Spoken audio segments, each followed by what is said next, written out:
नया नया मुल्ला ज़्यादा अल्लाह अल्लाह करता है। जुमा 8 दिन पहले यहाँ का कन्वर्टेड मुसलमान, एक्स हिंदू मुसलमान, सऊदी अरब के मुसलमानों को क्या कह रहा, वहाँ के प्रिंस बिन सलमान को क्या कह रहा, महाबादशाह को कह रहे गद्दार है, ये नकली मुसलमान है, ये जो है ईरान के खिलाफ है और अमेरिका का साथ दे रहा है। यहाँ का जितना भी मुसलमान है, भारतीय मुसलमान, वो सब एक्स हिंदू है। तो एक्स हिंदू है, मैं भी एक्स हिंदू हूँ। जितने यहाँ के भारतीय मुसलमान हैं वो कन्वर्टेड हैं। तो इनको तो भारत माता की जय और वंदे मातरम का एक्स हिंदुओं को विरोध ही नहीं करना चाहिए। एक्स हिंदुओं को अगर वो भारत माता की जय का विरोध कर रहे हैं और वंदे मातरम का विरोध कर रहे हैं, वो अपने पूर्वजों का विरोध कर रहे हैं। इनको तो जय श्री राम का भी विरोध नहीं करना चाहिए। आज मुसलमान कहीं भी पूरी दुनिया में जलील जो बदनाम हो रहा है, बेइज्जत हो रहा है, मुसलमान अपने कारनामों की वजह से हो रहा है। न उसमें भाजपा का कोई मामला है। आप ईरान में देख लीजिए, आप जो है वो अफगानिस्तान पाकिस्तान में देख लीजिए, वहाँ कौन सी आरएसएस और भाजपा है? क्या वहाँ योगी जी हैं? क्या वहाँ मोदी जी हैं जो उनको परेशान करें? मुसलमान तो मुसलमान ही एक दूसरे को मार रहा है, खुद बेइज्जत हो रहा है, जलील हो रहा है, दुनिया में हाहाकार मच रही है। देखिए, मैं पश्चिमी उत्तर प्रदेश से आता हूँ। आप 2 दिन पहले ही देख लीजिए, जेवर के अंदर इंटरनेशनल एयरपोर्ट का माननीय प्रधानमंत्री श्री नरेंद्र मोदी जी और माननीय मुख्यमंत्री श्री योगी आदित्यनाथ जी ने अभी उद्घाटन किया 2 दिन पहले ही। ये विकास का काम है, विकास बोलता है। रैपिड ट्रेन मेरठ से लेकर दिल्ली चलाई जा रही है। ये किस सरकार में हुआ? जब डबल इंजन की सरकार है। उत्तर प्रदेश में भी भारतीय जनता पार्टी की सरकार है और केंद्र में भी। मेट्रो ट्रेन चलाई जा रही है, चालू हो गई है मेरठ से लेकर के दिल्ली तक। और जितना विकास उत्तर प्रदेश के अंदर पिछले 9 सालों में हुआ है, मैं कहता हूँ पिछले 75-77 सालों में इतना विकास नहीं हुआ है। हर जगह सड़कों के जाल बिछा दिए गए हैं, पुल बना दिए गए हैं, सिंचाई के लिए भी काम किया जा रहा है, यानी कि किसानों के लिए भी काम किया जा रहा है, गरीबों के उत्थान के लिए भी काम किए जा रहे हैं। तमाम योजनाएं सबको दी जा रही हैं, अच्छी अच्छी योजनाएं लाई जा रही हैं। तो विकास के मुद्दे पर जो है तीसरी बार 2027 में माननीय मुख्यमंत्री श्री योगी आदित्यनाथ जी तीसरी बार, जैसे श्री नरेंद्र मोदी जी ने केंद्र में शपथ ली है प्रधानमंत्री की, ऐसे ही यहाँ पर माननीय मुख्यमंत्री श्री योगी आदित्यनाथ जी शपथ लेंगे। आपने इतने फायदे गिना दिए कि ये हुआ, वो हुआ, ऐसा हुआ, लेकिन वहीं अखिलेश यादव तो एक भी चीज नहीं मानते हैं। वो तो कहते हैं कि योगी आदित्यनाथ पूरे प्रदेश को कहीं ना कहीं डिस्ट्रॉय कर रहे हैं, कुछ काम तो कर नहीं रहे हैं। और जो आपका समुदाय है वो भी थोड़ा खिन्न नजर आता है, वो भी कहते हैं कि अरे क्या ही कर रहे हैं। तो क्या इस बार लगता है कि वो सारा जो एमवाई का पूरा एक संतुलन है वो अखिलेश यादव बैठा पाएंगे आप लोग के जरिए? नहीं, ऐसा है, वो पीडीए बना जा रहे हैं, यानी कि गठबंधन, या उसको बोलते हैं ठगबंधन। ठगबंधन इन्होंने 2022 में भी बनाया था, लेकिन वो लोग उसको पसंद नहीं करते हैं। लोग इनको जान गए हैं, ये समाजवादी पार्टी हो, असदुद्दीन ओवैसी की पार्टी हो, चाहे वो कांग्रेस पार्टी हो, बसपा हो, और चाहे कोई भी हो विपक्ष पार्टी, अब उनका ढर्रा चलने वाला नहीं है। पब्लिक जान गई है, क्योंकि बहुत विकास किया है, लोगों का उत्थान हुआ है। और ये तुष्टीकरण की राजनीति करते हैं, चाहे समाजवादी पार्टी हो आपकी, चाहे कांग्रेस पार्टी हो, बसपा हो। हमेशा इन्होंने मुसलमानों के दिलों में दहशत पैदा करके कि भाजपा आ जाएगी, आरएसएस आ जाएगी, उनके दहशत पैदा करके दिल और दिमाग में हमेशा अपना उल्लू सीधे किया, उनके वोट हासिल करने का काम किया है। अब मुसलमान समझ चुका है कि अब हमेशा कुछ नहीं होगा ऐसा, क्योंकि 2000 आपके उससे 17 से लेकर के 2026 चल रहा है। पिछले 9 साल से उत्तर प्रदेश सरकार में है भारतीय जनता पार्टी, और आपके केंद्र में भी 2014 से लेकर के अब तक कांग्रेस आपकी वो भारतीय जनता पार्टी की सरकार है। कोई सांप्रदायिक दंगा नहीं हुआ, ना कोई अन्याय मुसलमानों के साथ कहीं हुआ है। तो आप जैसे आप बोल रहे हैं कि मुसलमानों के साथ कुछ नहीं हुआ, मुस्लिम तो ये मानते हैं कि योगी आदित्यनाथ भेदभाव करते हैं, अखिलेश यादव भी ये मानते हैं, तो क्या ये पॉलिटिकल जहर मुसलमानों के अंदर भरा जा रहा है किसी पार्टी विशेष के द्वारा? ये उकसाने का काम कर रहे हैं। मैं भी तो मुसलमान ही हूँ बहन। भाई ये सब जो है उकसाने का काम करते हैं, तुष्टीकरण की राजनीति करते हैं, मुसलमानों को बहकाते हैं, फुसलाते हैं, बहका करके फुसला करके उनको उकसा करके वोट हासिल करने का काम करते हैं और कुछ नहीं। मुसलमान का उल्लू बनाते हैं। इसके अलावा ये तमाम पीढ़ी और ये जितने भी गठबंधन ठगबंधन है, ये तमाम बेवकूफ़ बनाने का काम मुसलमान का करते हैं। मुसलमान बेवकूफ़ बनने वाला नहीं है। अच्छा, आप कह रहे हैं मुसलमान बेवकूफ नहीं बनेगा। यही तो जब धुरंधर मूवी आई, अतीक अहमद को थोड़ा सा दिखा दिया गया, तो उसमें अबू आजमी और जिस तरीके से ओवैसी और सब कूद के आए कि मुसलमानों को बदनाम किया जा रहा है। ये बीजेपी आरएसएस का एक एजेंडा है, उन्होंने पैसे दिए, मूवी बनवाई, अब मुसलमान को बदनाम कर रहे हैं। आपको क्या लगता है कि मुसलमान इतना इनोसेंट है कि उसको कोई भी बदनाम कर देगा और वो इतनी आसानी से मान जाएंगे? आज मुसलमान कहीं भी पूरी दुनिया में जलील जो बदनाम हो रहा है, बेइज्जत हो रहा है, मुसलमान अपने कारनामों की वजह से हो रहा है। न उसमें भाजपा का कोई मामला है। आप ईरान में देख लीजिए, आप जो है वो अफगानिस्तान पाकिस्तान में देख लीजिए, वहाँ कौन सी आरएसएस और भाजपा है? क्या वहाँ योगी जी हैं? क्या वहाँ मोदी जी हैं जो उनको परेशान करें? मुसलमान तो मुसलमान ही एक दूसरे को मार रहा है, खुद बेइज्जत हो रहा है, जलील हो रहा है। दुनिया में हाहाकार मच रही, जितने खाड़ी देश हैं, मुस्लिम देश हैं, और यहाँ का मुसलमान शांति की जिंदगी जी रहा है। जितना सुकून और जितना अच्छा वातावरण भारत के अंदर है और सुकून से और सुरक्षित है मुसलमान, इतना पूरी दुनिया में कहीं भी सुरक्षित नहीं है। और हजरत मोहम्मद सल्लल्लाहु अलैहि वसल्लम फरमाया करते थे कि मुझे भारत से, हिंदुस्तान से सुकून की ठंडी हवाएं आती हैं, यानी कि सुकून है। और वाकई आज भी सुकून है भारत के अंदर। जितना सुरक्षित मुसलमान भारत के अंदर है वो किसी भी देश में नहीं है। जहाँ खालिश मुसलमान है, खाड़ी देश है, इस्लामिक देश है, वहाँ भी मुसलमान सुरक्षित नहीं है। यही नहीं पता कि कब किधर से बम फट जाए और आतंकवादी आकर आदमी हमला कर दे। तो सर, इसी देश में जो रहते हैं, जैसे अखिलेश यादव, चंद्रशेखर आजाद, रावण है, जैसे अभी वंदे मातरम की बात हो जाती है, तो वो लोग बोलने से कहते हैं कि अरे आप प्रेशराइज नहीं कर सकते, सबकी अपनी इच्छा है, सेकुलर बनाने की कोशिश करते हैं और उन्हीं का वोट बैंक के नाम पर इस्तेमाल भी कर लेते हैं, खासकर मुस्लिम वोट बैंक का। देखिए, भारत माता की जय और वंदे मातरम के जो विरोध करने वाले लोग हैं वो जिन्नावादी लोग हैं।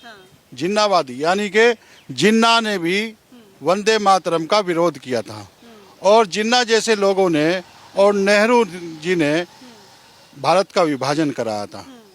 तो ये जिन्नावादी लोग हैं, वो चाहे समाजवादी पार्टी के लोग हो, किसी भी पार्टी के रूप में बैठे हैं राजनीतिक दल में, सब जिन्नावादी लोग हैं। और यहाँ का जितना भी मुसलमान है, भारतीय मुसलमान, वो सब एक हिंदू है। तो एक हिंदू है, मैं भी एक हिंदू हूँ। जितने यहाँ के भारतीय मुसलमान हैं वो कन्वर्टेड हैं। तो इनको तो भारत माता की जय और वंदे मातरम का एक हिंदुओं को विरोधी नहीं करना चाहिए। समझ गए? तो एक हिंदू मानते नहीं ना, सनातनी हिंदू तो अपने आप को सनातनी मुस्लिम भी नहीं मानते हैं। तो ये तो स्वीकार करनी पड़ेगी ना, जो सच्चाई है वो तो स्वीकार करनी पड़ेगी। जगह बाट से पूछ लीजिए, कोई भी जगह बाट आते हैं वो हमारे को बताते, राजस्थान से आते हैं कि भाई ये तमाम यहाँ के जो भारतीय मुसलमान हैं वो सभी जो हैं उनके पूर्वज पहले हिंदू ही थे। ये एक्स हिंदू है यहाँ के भारतीय मुसलमान। जितने भी मुसलमान हैं वो तमाम एक्स हिंदू हैं भारत में रहने वाले। और एक्स हिंदुओं को अगर वो भारत माता की जय का विरोध कर रहे हैं और वंदे मातरम का विरोध कर रहे हैं, वो अपने पूर्वजों का विरोध कर रहे हैं। इनको तो जय श्री राम का भी विरोध नहीं करना चाहिए। भाई जय श्री राम जो है हमारे पूर्वज हैं, हम उनके वंशज हैं। हम कहाँ से आए हैं? इस्लाम जो धर्म आया है वो 1400 साढ़े 1400 साल पहले कहाँ से आया? अरबी मुल्क से आया। यहाँ तो हमेशा हिंदू ही रहते थे। 5-6 हजार साल से सनातन धर्म यहाँ पर चला आ रहा है। तो हमारे पूर्वज कौन हुए? सब हिंदू ही हैं। और ये तो 4-5-7 पीढ़ी पहले आप देखोगे तो आपके जो है दादा परदादा के नाम हिंदू ही मिलेंगे।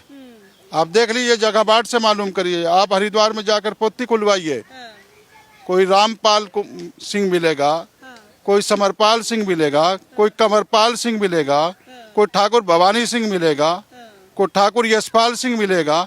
कोई विनोद शर्मा मिलेगा, कोई पंकज शर्मा मिलेगा, कोई रोहित त्यागी मिलेगा। तो इस तरह के नाम वहाँ पर मिलेंगे। जो हमारे पूर्वज हैं 5-7 पीढ़ी पहले जो कन्वर्ट हुए हैं, वो सब हमारे जो पूर्वज थे वो सब हिंदू ही थे। अच्छा, आप तो ये कहना चाह रहे हैं जो नया नया मुल्ला होता है वो ज्यादा अल्लाह अल्लाह करता है, ये तो वही बात हो गई। लेकिन अभी ऐसे अखिलेश यादव की बात करें तो मुस्लिम वोट बैंक को हमेशा साधते हैं। अब जैसे आप देखिए कि MY समीकरण लेके आए जिसमें मुस्लिम यादव, PDA पिछड़ा दलित अल्पसंख्यक लेके आ गए। अब इन्होंने भी तो वोट की राजनीति, कहते हैं कि देश में हिंदू मुसलमान एक पार्टी कर रही है, योगी आदित्यनाथ कर रहे हैं, जैसे उनके ऊपर बुलडोजर की कार्रवाई हो रही है वो गलत हो रही है। लेकिन ये लोग भी तो डायरेक्टली इनडायरेक्टली क्या आप लोग समझते हैं कि वही काम कर रहे हैं? देखिए, आपने कहा कि नया नया मुल्ला ज्यादा अल्लाह अल्लाह करता है। जुमा 8 दिन पहले यहाँ का कन्वर्टेड मुसलमान, एक्स हिंदू मुसलमान, सऊदी अरब के मुसलमानों को क्या कह रहा, वहाँ के प्रिंस बिन सलमान को क्या कह रहा, महामार शाह को कह रहे गद्दार है, ये नकली मुसलमान है, ये जो है ईरान के खिलाफ है और अमेरिका का साथ दे रहा है। उसको ये बता रहे जहाँ से इस्लाम धर्म का हाँ, वहाँ उसका जो है उजागर हुआ, वहाँ से चला है इस्लाम धर्म, यानी कि उसको वहाँ के जो है वो जुमा 8 दिन पहले जो यहाँ का कन्वर्टेड मुसलमान है एक्स हिंदू, उनको नकली बता रहा है। तो आपकी बात से ये नया नया मुल्ला ज़्यादा करता है अल्लाह अल्लाह, तो ये वाकई वहाँ जो है उसको नकली मुसलमान बता रहे हैं। और जो अपना आप जो हैं एक्स हिंदू हैं वो अपना आप को असली मुसलमान बता रहे हैं। तो ये आप भी मानते हैं कि क्या एक ही पार्टी जो योगी आदित्यनाथ है वो हिंदू मुस्लिम करते हैं, या सभी पार्टियां, चाहे कांग्रेस पार्टी, क्योंकि एक बड़ा तबका कांग्रेस पार्टी के साथ मुसलमानों का है, अखिलेश यादव के साथ भी वही है, क्योंकि जैसे एक होता ना कि इनकी बातें ज्यादा सुनी जाती है, मुसलमानों का ऐसा भरोसा है। क्या वो भरोसा धीरे धीरे बदल रहा है, वो रुख योगी आदित्यनाथ की तरफ जा रहा है? बिल्कुल बदल रहा है। हर चुनाव में वोट की अधिकतर जो है वो भारतीय जनता पार्टी को पड़ना शुरू हो गया है। पहले कम पड़ता था, अब ज़्यादा लोग दे रहे हैं। लोग उनसे भी परेशान हुए हैं। अखिलेशुद्दीन जो है मुसलमानों का हमदर्द बनते हैं। समाजवादी पार्टी हो चाहे वो कांग्रेस पार्टी हो, ये सब जो है मुसलमानों का हितैषी होने का दावा करते हैं, लेकिन ये मुसलमानों के असली दुश्मन है। आज मुसलमान जो बर्बाद और परेशान हुआ है, जितना भी हुआ है, उसकी आर्थिक कमज़ोर जो करने वाले हैं, आर्थिक स्थिति को कमज़ोर करने वाली वो समाजवादी पार्टी और कांग्रेस पार्टी है। आज मुसलमान का उत्थान हो रहा है भारत के अंदर। वो कैसे हो रहा है? क्योंकि मुसलमान गरीब था, आयुष्मान कार्ड सबसे ज़्यादा इसके बनाए गए, राशन कार्ड इसके बनाए गए, क्योंकि गरीबी रेखा से नीचे यापन करने वाला अधिकतर मुसलमान पाया गया। मैं तो कहता हूँ जैसे देवबंद हुआ, सहारनपुर हुआ, मुजफ्फरनगर हुआ, गाजियाबाद हुआ, मुरादाबाद हुआ, बिजनौर हुआ, बागपत हुआ, शामली हुआ, मुजफ्फरनगर हुआ, इन तमाम ऐसे ज़िले हैं उत्तर प्रदेश के, जहाँ मैं रहता हूँ पश्चिम उत्तर प्रदेश में, वहाँ 50-52% मुसलमान हैं और वो अधिकतर गरीब थे। तो जब योजनाएं आई, जैसे आवास आए, तो एक एक शहर में जब वो सर्वे हुआ तो वहाँ का जो ठाकुर था, वहाँ का जो ब्राह्मण था, वहाँ का जो त्यागी था, गुज्जर था, जाट था, वो संपन्न परिवार थे। अब गरीबी की जो रेखा है उसे नीचे यापन करने वाले ज़्यादातर मुसलमान थे। तो मकान किसके ज़्यादा बने? मुसलमानों के बने, एक हिंदुओं के बने। लाभ किसको हुआ? उनको हुआ। राशन कार्ड उनके बने हैं। जितनी भी योजनाएं हैं जनहित की, वो तमाम योजनाओं का फ़ायदा ज़्यादातर एक्स हिंदू यानी कि मुसलमान उठा रहा है। मुसलमान उठा रहा है। अभी नए नए नेता पैदा हुए हैं, चंद्रशेखर आजाद रावण, वो भी समाज को बांट रहे हैं, दलितों को बांट रहे हैं। दलितों में कह रहे हैं कि वो एथीस्ट बन गए हैं, बेसिकली वो भगवान को नहीं मानते हैं। कुछ दलितों को भी उसमें बहला फुसला रहे हैं और वो ज्यादातर कहीं ना कहीं आपके समुदाय का साथ देते हुए नजर आते हैं। अब एक संगठन बनाने की कोशिश कर रहे हैं। क्या उसका फायदा मतलब अखिलेश यादव को मिलेगा, या योगी आदित्यनाथ का 2027 में जो कमबैक होगा वो एक तरफा फिर से होगा? कैसा लगा? उत्तम नगर में जिसकी हत्या हुई है वो क्या दलित नहीं था? दलित था ना। यहाँ आए हैं, वो शोक व्यक्त किया, क्या वो दलित नहीं था? ये भी तुष्टीकरण की राजनीति कर रहे हैं। कभी अब्दुल नाराज ना हो जाए, कभी मुसलमान नाराज ना हो जाए, क्योंकि उन्हें मुसलमानों के वोटों की जरूरत है। उनको आना चाहिए था ना।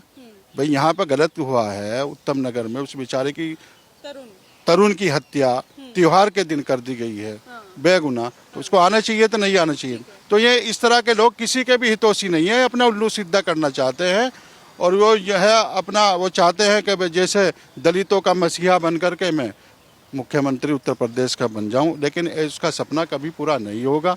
मुंगेरी लाल के सपने वो देखता रहे। क्या मुसलमान इन सब में बेवकूफ़ बन रहा है और ये लोग उसका फ़ायदा उठा रहे हैं? बिल्कुल, मुसलमानों एक ज़्यादातर अनपढ़ कौम है मुसलमानों में, उनको बहकाते फुसलाते हैं। अब जैसे आप ये देखिए, पहले तो उत्तराखंड में यूसीसी लागू हुआ था, बिल पारित हुआ था। अभी 2-4 दिन पहले ही गुजरात में समान नागरिक संहिता यानी कि uniform civil code, UCC shortcut में बोलते हैं, वहाँ की विधानसभा में यह बिल पारित हुआ। मैं उसका बहुत बहुत स्वागत करता हूँ और मैं कहता हूँ कि हर प्रदेश में यह बिल पास होना चाहिए। इसमें क्या है, 2 तरह के कानून हमारे देश में हो रहे हैं आज के टाइम में। एक यानी कि क्रिमिनल लॉ और एक सिविल लॉ। क्रिमिनल में यह आता है, जैसे अगर किसी ने कोई हत्या कर दी, चोरी कर ली, तो वो क्राइम में आता है, वो सबके लिए सजा है, चाहे वो हिंदू हो, मुसलमान हो, सिख हो, बौद्ध हो, कोई भी हो। और हमारे देश में सिविल जो कानून बने हुए हैं 2 तरह के बने हुए हैं। अगर कोई तलाक दे दे मुसलमान तो दूसरी शादी कर लेता है, 2 कर लेता है, 3 कर लेता है, 4 कर लेता है, हैं? बिना तलाक दिए भी कर लेता है और तलाक देकर भी कर लेता है। बिना तलाक किए वो 3-3 शादियां कर लेता है, यानी कि जो बेचारी पहली शादीशुदा उसके निकाह में आई हुई है उसके छाती पर ला करके सौतन बिठा देता है। ऐसा हिंदू धर्म में नहीं है। अगर दूसरी शादी करेगा तो उसको सजा मिलेगी, 7 साल की सजा है, कानून उसको सजा देगा। और अगर वो करता भी है तो पहली वाली को तलाक देनी पड़ेगी, और पहली वाली को तलाक देगा तो उसको गुजारा भत्ता और तमाम चीज़ें देनी पड़ेगी। और मुसलमान जो है वो इस तरह करता नहीं। हिंदू धर्म में एक पति एक पत्नी, और मुसलमानों में एक पति 4 पत्नी है। और जब उसका जी करे उसको तलाक दे दे, और तलाक देने के बाद उसको जो है 4 महीने 10 दिन इद्दत में बैठना पड़ता है और फिर उसका हलाला होता है। तलाक कौन दे रहा है? मर्द दे रहा है। हलाला किसका हो रहा है? हलाला किसका? औरत का हो रहा है। मैं कहता हूँ हलाला उस मर्द का होना चाहिए ना जो तलाक दे रहा है। उसकी क्या गलती है बेचारे की? जो हलाला कर रहा है, करवा रहा है, मैं कहता हूँ हलाला तो उसका होना चाहिए, उस मुसलमान का जो मुसलमान उस बेचारी बहन बेटियों को तलाक देता है, हलाला उसका होना चाहिए। अभी यूसीसी की आपको जिक्र किया, हाँ, क्या लगता है योगी आदित्यनाथ भी यूसीसी जल्द ही लागू करेंगे उत्तर प्रदेश में? देखिए, मैं उत्तर प्रदेश सरकार से मांग करता हूँ बहुत जल्द ही उत्तर प्रदेश में 2027 के चुनाव से पहले यह बिल पारित किया जाए, बल्कि पूरे भारत में यूसीसी लागू किया जाए, यानी कि एक देश एक कानून।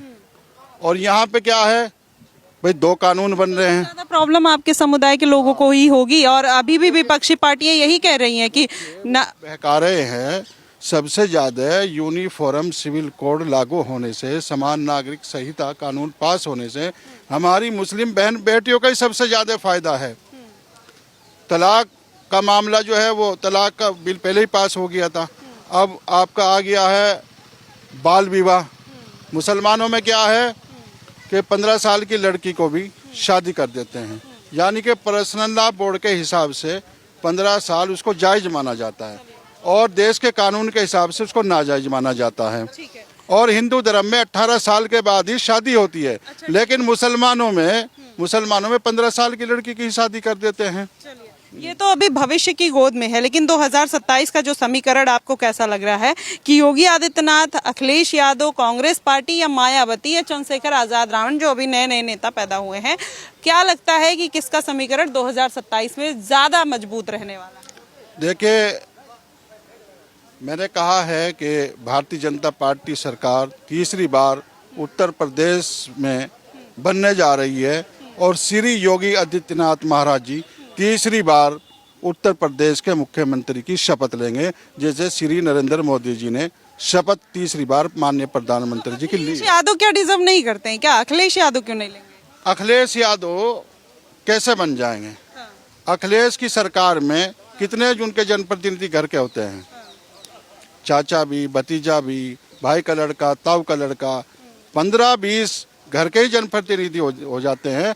और फिर वो उत्तर प्रदेश में एक जाल फैला देते हैं, जिले बांट लेते हैं, 10 जिले, 5 जिले उसको दे दिया, 10 जिले उसको दे दिया, फिर उसको उस जिले को लूटने खसोटने का काम करते हैं। समाजवादी पार्टी ने, उसके जो मालिक हैं, उन्होंने हमेशा उत्तर प्रदेश की जनता को लूटने का खसोटने का काम किया है, कभी विकास का काम किया ही नहीं उन्होंने। कांग्रेस पार्टी का बिल्कुल भी नहीं लग रहा। कांग्रेस का तो वजूद ही खत्म हो गया है। पप्पू भाई बेचारे अपना दिल बहलाने को घूमते फिरते रहते हैं। कांग्रेस का तो जैसा हाल बिहार में हुआ है, ऐसा ही उत्तर प्रदेश में होने जा रहा है 2027 में। देखिए 2027 का समीकरण सर ने बता दिया क्या होने वाला है। हालांकि अभी इलेक्शन आते आते और उत्तर प्रदेश की जो सियासत है गरमाने वाली है। लगातार नए नए इसमें और बिंदु निकल कर आएंगे और दिखेगा कि आखिरकार इस बार योगी आदित्यनाथ का कमबैक होगा या अखिलेश यादव फिर से अपनी सत्ता का परचम लहराते हुए नजर आएंगे। आपको क्या कुछ लगता है जरूर बताइएगा। फिलहाल के लिए बस इतना ही। देश और दुनिया की तमाम खबरों के लिए हमारे साथ बने रहिएगा द न्यूज़पेपर पे। धन्यवाद।